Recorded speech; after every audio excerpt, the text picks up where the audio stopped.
नमस्कार, बड़ी खबर बड़ी बहस देख रहे हैं आप। मैं हूं आपके साथ सृष्टि सिंह। मुख्यमंत्री डॉक्टर मोहन यादव विदेश यात्रा से लौट आए हैं, जिसके बाद उन्होंने कहा कि स्पेन और दुबई से उम्मीद से ज्यादा निवेश प्रस्ताव मिले हैं। उन्होंने इसे ऐतिहासिक यात्रा बताया। सीएम ने घोषणा की कि मध्य प्रदेश के कलाकारों को स्पेन भेजा जाएगा, जिससे सांस्कृतिक आदान प्रदान हो सके। उन्होंने कहा कि हमारी संस्कृति और कला की विदेशों में सराहना हुई है, जिससे गर्व महसूस होता है। अमीरात एयरलाइंस की सेवा जल्द भोपाल से शुरू होगी। यह कनेक्टिविटी व्यापार और पर्यटन दोनों को बढ़ावा देगी। मुख्यमंत्री ने इस यात्रा को निवेश, संस्कृति और सहयोग का नया अध्याय बताया है। आज इसी पर चर्चा करेंगे, लेकिन इससे पहले एक स्पेशल रिपोर्ट। सीएम लौटे, खुशखबरी लाए, कलाकार जाएंगे स्पेन। संस्कृति का विदेशी सफर, निवेश ने बढ़ाई उम्मीदें। मध्य प्रदेश में निवेश के लगातार नए रास्ते खुल रहे हैं। मुख्यमंत्री डॉक्टर मोहन यादव की दुबई और स्पेन यात्रा से प्रदेश को कुल 11,119 करोड़ रुपए के निवेश प्रस्ताव प्राप्त हुए। इस यात्रा के दौरान कई अंतर्राष्ट्रीय कंपनियों ने मध्य प्रदेश में लॉजिस्टिक्स, रक्षा, हेल्थ केयर, हॉस्पिटैलिटी और फार्मास्यूटिकल सेक्टर में निवेश करने की रुचि दिखाई है। विशेष रूप से यूएई की BMW डेवलपर्स ने 2,750 करोड़ रुपए और कैंपोलिस अवार्ड ग्रीनिको समूह ने 4,000 करोड़ रुपए के निवेश प्रस्ताव दिए हैं। मुख्यमंत्री ने बताया कि निवेश प्रस्ताव प्रदेश के लिए विकास के नए द्वार खोलेंगे और औद्योगिक ढांचे को सुदृढ़ करेंगे। इसके साथ ही इटिसलॉट कंपनी ने ग्वालियर में बन रहे भारत के पहले टेलीकॉम पार्क में भी निवेश में रुचि दिखाई है। स्पेन में भी उसी प्रकार से, जैसे मैड्रिड में invest in Madhya Pradesh business forum पे जब हमने बात कही है, तो 200 से अधिक कारपोरेट और राजनयिक उसमें उपस्थित रहे। और स्पेन ये वास्तव में कई मामलों में भारत से मिलता जुलता कल्चर भी, एक तो सुंदर देश भी है और कई प्रकार से वो अपने, ऐसा लगता है कि भारत का पुराना समय का विरासत से विकास वाली जो पहचान है। इन निवेश प्रस्तावों से न केवल प्रदेश को पूंजी प्राप्त होगी, बल्कि रोजगार के 8,575 नए अवसर सृजित होंगे। दुबई और स्पेन की कंपनियों द्वारा किए जाने वाले निवेश से 3,575 लोगों को सीधा रोजगार मिलेगा। वहीं स्पेन के कैंपोलिस और ग्रीनिको समूह की परियोजनाओं से 5,000 युवाओं को रोजगार के अवसर प्राप्त होंगे। ये प्रस्ताव विशेषकर ASF यानी सस्टेनेबल एविएशन फ्यूल और उन्नत जैव ईंधन परियोजनाओं से जुड़े हैं, जिससे न केवल हरित ऊर्जा को बढ़ावा मिलेगा, बल्कि टेक्नोलॉजी आधारित रोजगार भी पैदा होंगे। इसके अलावा अमीरात एयरलाइंस की हवाई सेवा भोपाल और इंदौर से दुबई तक शुरू की जाएगी, जिस पर राज्य सरकार प्रति उड़ान 15 लाख रुपए की सहायता देगी।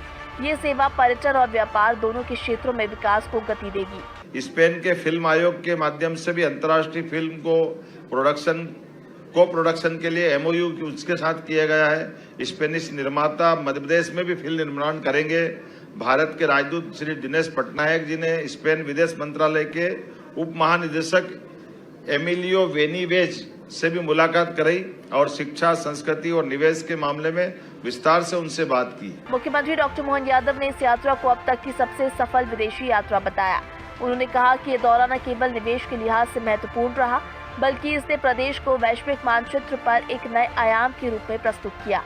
दुबई में आयोजित invest in MP business forum, friends of MP सम्मेलन और भारत मार्ट जैसे मंचों के माध्यम से उन्होंने मध्य प्रदेश की नीतियों, संसाधनों और संभावनाओं को अंतर्राष्ट्रीय समुदाय के सामने रखा। इस यात्रा से ये स्पष्ट होता है कि मध्य प्रदेश अब निवेश का नया केंद्र बनता जा रहा है और सरकार के प्रयास अब परिणाम देने लगे हैं। मुख्यमंत्री डॉक्टर मोहन यादव की विदेश यात्रा के परिणाम स्वरूप मध्य प्रदेश में निवेश की जो लहर आई है, वो न केवल राज्य की अर्थव्यवस्था को नई दिशा देगी, बल्कि युवाओं को रोजगार के व्यापक अवसर भी प्रदान करेगी। लॉजिस्टिक्स, ग्रीन एनर्जी, टेलीकॉम और हेल्थ केयर जैसे विविध क्षेत्रों में निवेश का आना ये दर्शाता है कि प्रदेश बहुआयामी विकास की ओर अग्रसर है। इस यात्रा से ये भी प्रमाणित होता है कि राज्य सरकार की नीतियां अब अंतर्राष्ट्रीय कंपनियों को आकर्षित कर रही हैं। स्पेन और दुबई जैसे देशों की 18 कंपनियों द्वारा दिए गए निवेश प्रस्ताव इस बात की पुष्टि करते हैं कि मध्य प्रदेश में स्थिरता, संभावनाएं और संसाधनों का संतुलन मौजूद है। इससे ये कहा जा सकता है कि यात्रा प्रदेश की नई औद्योगिक क्रांति की शुरुआत है। यदि ये प्रस्ताव धरातल पर उतरते हैं, तो आने वाले वर्षों में मध्य प्रदेश देश के अग्रणी निवेश स्थलों में शामिल हो सकता है और ये विकास यात्रा हर वर्ग के लिए लाभकारी सिद्ध होगी। Desk report, DNN।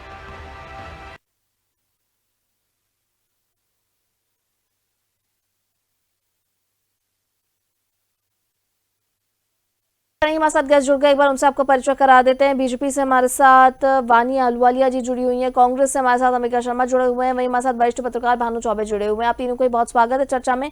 चलिए चर्चा को आगे बढ़ा दें। सबसे पहले वानी जी, आपसे मैं जानूंगी, जिस तरह से मुख्यमंत्री डॉक्टर मोहन यादव ने जो दुबई और स्पेन यात्रा थी उनकी, उसको काफी सफल बताया। आपसे जानूं मैं, कितनी सफल ये यात्रा रही? सबसे पहले आपके श्रोताओं को नमस्कार और साथीगण जो इस वार्तालाप में जुड़े हैं सबको प्रणाम करती हूँ। देखिए, ये जो खास बात है ये विदेश यात्राओं की है, वो विकास के मुद्दों के ऊपर जो विचार हो रहा है, जो मंथन होकर जो पूरी योजनाओं का विस्तार हो रहा है, उनकी निरंतरता है।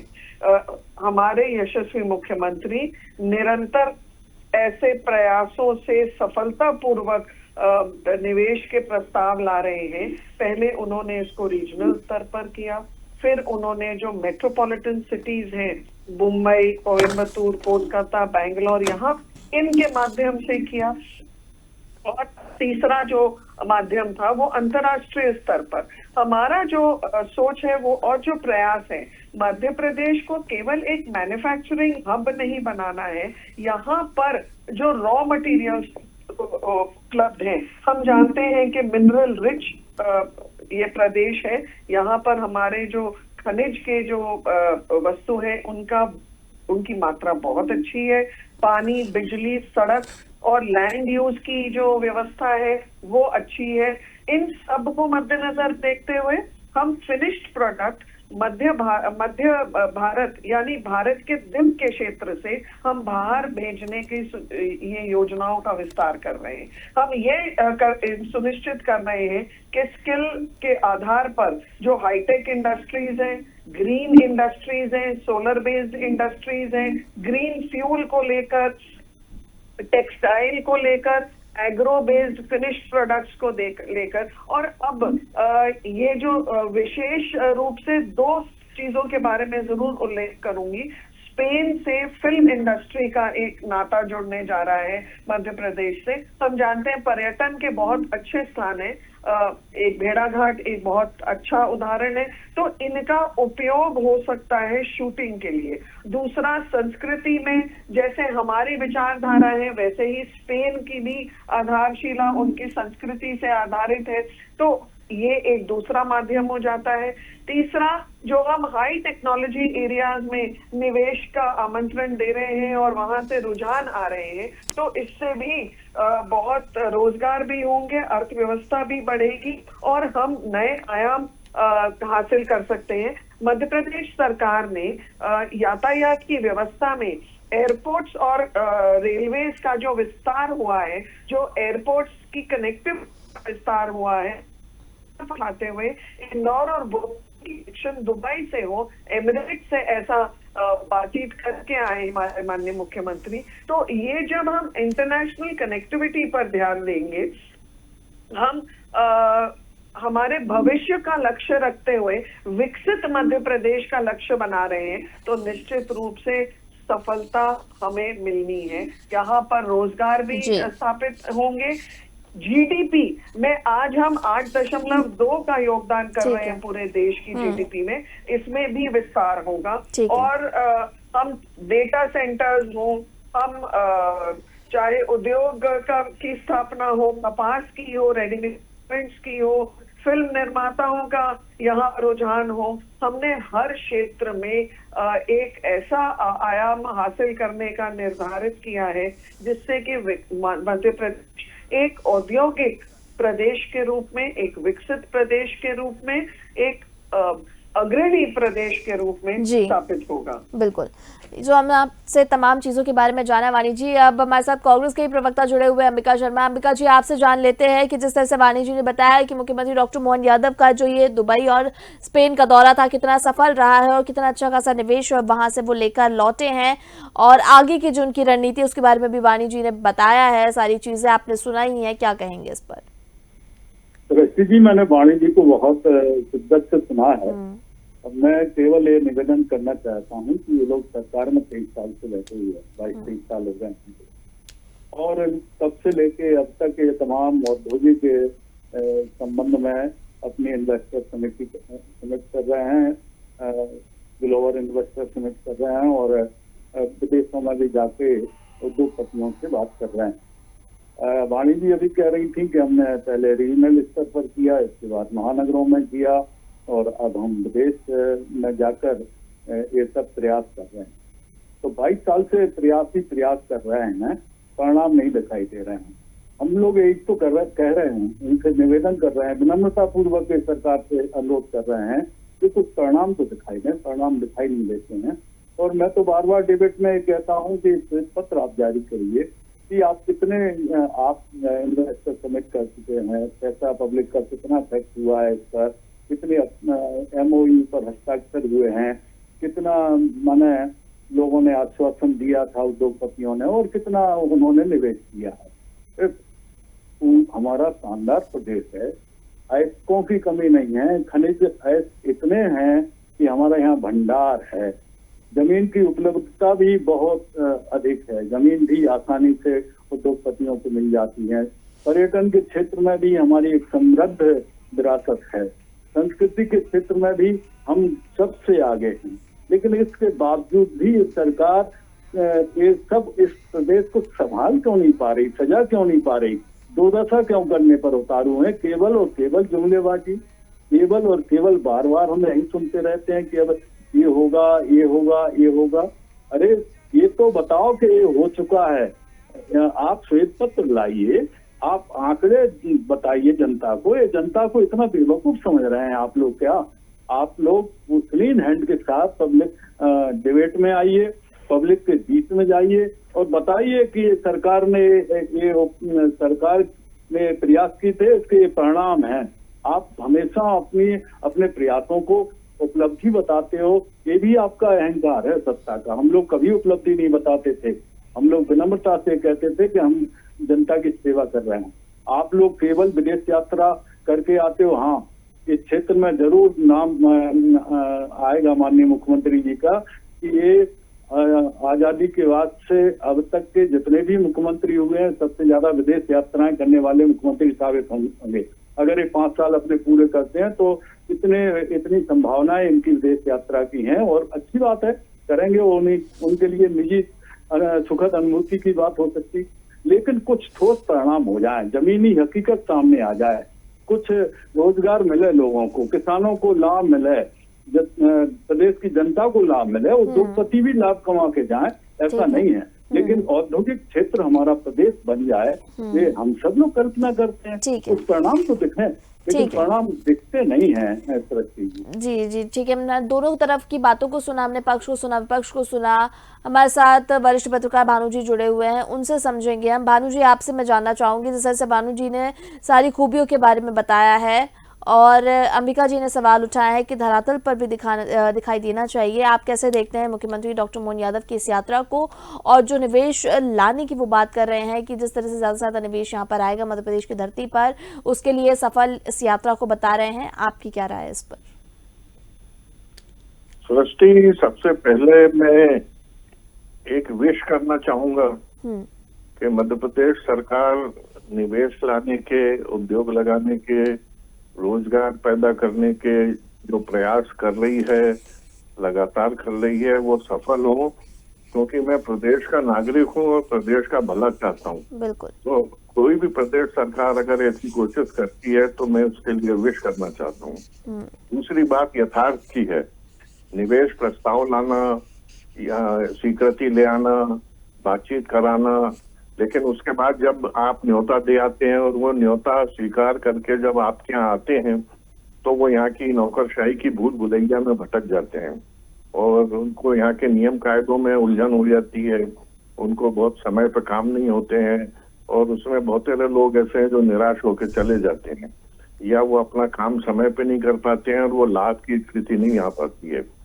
दूसरा ये यथार्थ है जिसको हमें हर बार ध्यान रखना पड़ता है, इस बार भी ध्यान रखना पड़ेगा। ये बड़ा रोड़ा है, एक अवरोध है जो किसी योजना को लाने में आता है बीच में।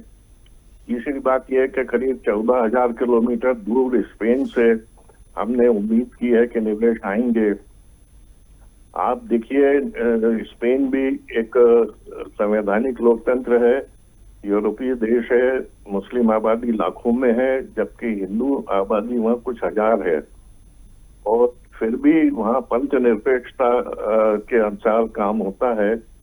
तो उम्मीद की जानी चाहिए कि हमारा उनका सामंजस्य आसानी से बैठ जाएगा, और ये सब बातें तभी अच्छी लगेंगी सुनने में भी और कहने में भी जब निवेश आकर उद्योग आकार लेने लगेंगे, लोगों को नौकरियों के लेटर मिलने लगेंगे, नियुक्ति पत्र, तब हम मानेंगे, तब हमको लगेगा कि ये प्रयास मध्य प्रदेश सरकार के जो हैं ये सफल हैं और ये आगे सफल होंगे। जी ठीक है, वानी जी आप क्या कहेंगे इस पर? जिस तरह से भानु जी ने कहा है कि ठीक है, वो इस प्रयास का बहुत तारीफ करते हैं और ये बहुत अच्छी बात है कि निवेश लाने का प्रयास किया जा रहा है, लेकिन उन्होंने कहा है कि जब धरातल पर होगा तो हम इसकी और ज़्यादा तारीफ करेंगे, जब रोजगार के जब मौके होंगे, उत्पन्न होंगे, ऑफर लेटर्स जब लोगों के हाथ में, युवाओं के हाथ में थमाए जाएंगे, तब वो ज़्यादा खुश होंगे।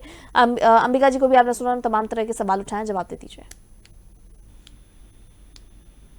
जी, मैं दोनों को जवाब दूंगी। सबसे पहले मैं अंबिका जी को पूछना चाहूंगी, 70 वर्षों तक इंदिरा जी का नारा गरीबी हटाओ के आधार पे इन्होंने राजनीति की, पर सत्य तो ये है मोदी जी की सरकार आने के बाद जो नीतियों में परिवर्तन हुआ, जो लाभकारी योजनाओं का विस्तार हुआ, उसी से पूरे देश में बिना भेदभाव के जिन जिन जरूरतमंद स्तर के लोग थे उनको अनाज, छत, घर पे पानी, बिजली और गैस, ये मूल रूप से सुविधाएं इस सरकार ने दी हैं।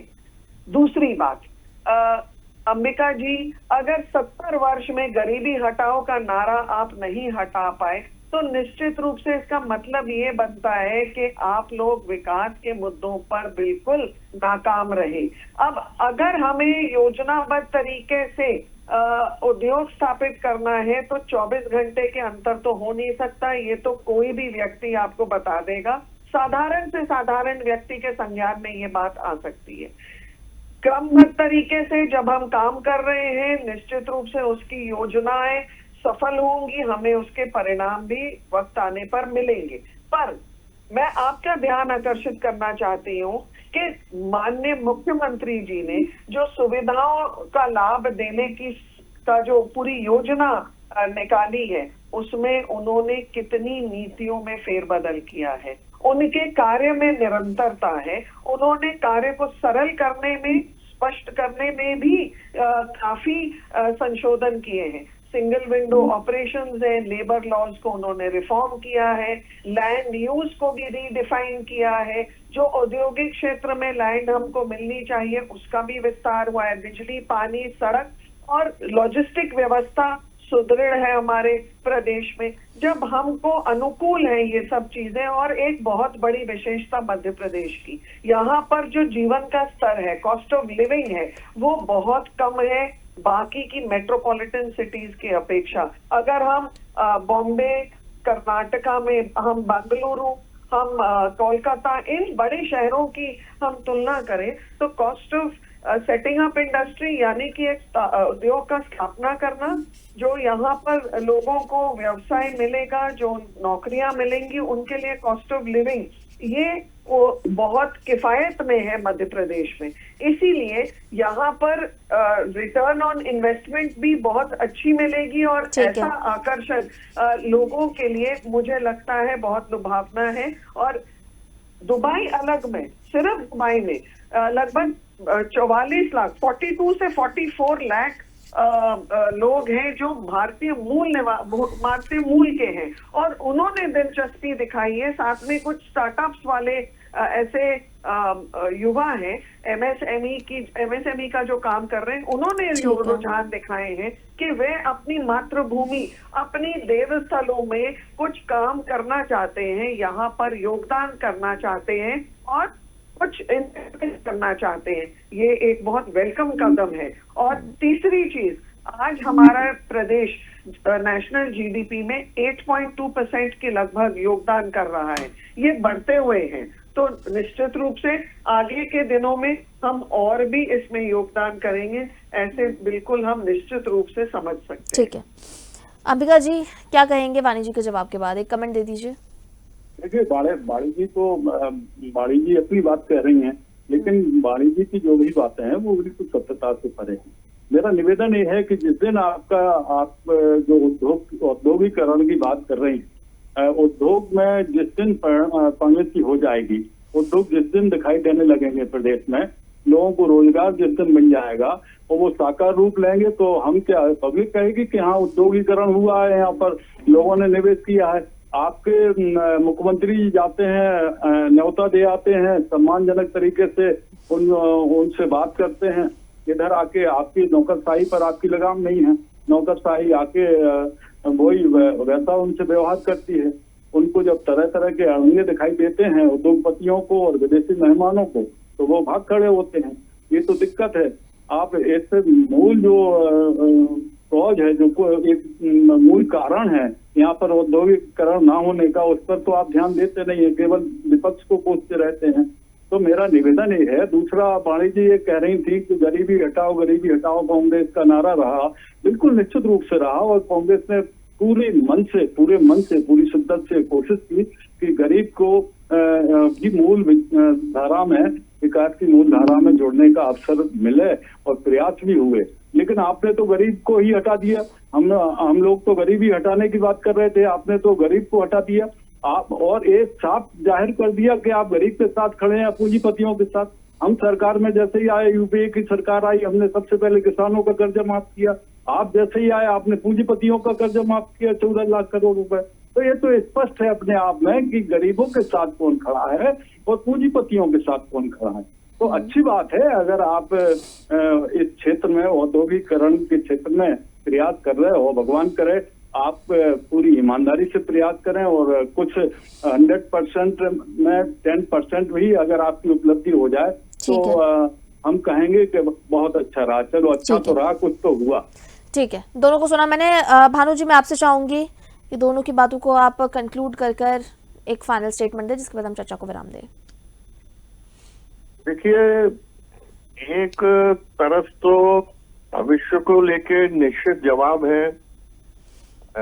ये जवाब तो भविष्य को कौन जानता है, क्या होना है, कैसे होना है, लेकिन बड़े आत्मविश्वास से निश्चित जवाब दिए गए हैं। छोटा सा किस्सा है, मैं आपको सुना दूं, बात क्लियर हो जाएगी। एक फकीर पांडवों के निवास पे पहुंचा और फकीरी मांगी, तो भीम युधिष्ठिर जो सबसे बड़े भाई थे, उन्होंने कहा कि बाबा कल आना, कल देंगे। तो भीम ने उस बात पर ढोल बजाया। तो युधिष्ठिर ने पूछा कि ये ढोल किस लिए बजा रहे हो? तो उन्होंने कहा, भाई साहब आपने भविष्य जीत लिया, आप कल जीवित रहेंगे, ये आपने तय आज ही कर दिया। ये कैसे? इसका मैं खुशी मना रहा हूँ कि आपने भविष्य को जीता। मकसद ये कहने का, सृष्टि के भविष्य के गर्भ में क्या है ये कोई नहीं जानता है, तो उसमें गुंजाइश रखनी चाहिए कि अगर सब ठीक रहा तो अक्सर इसी तरह बात की जाती है।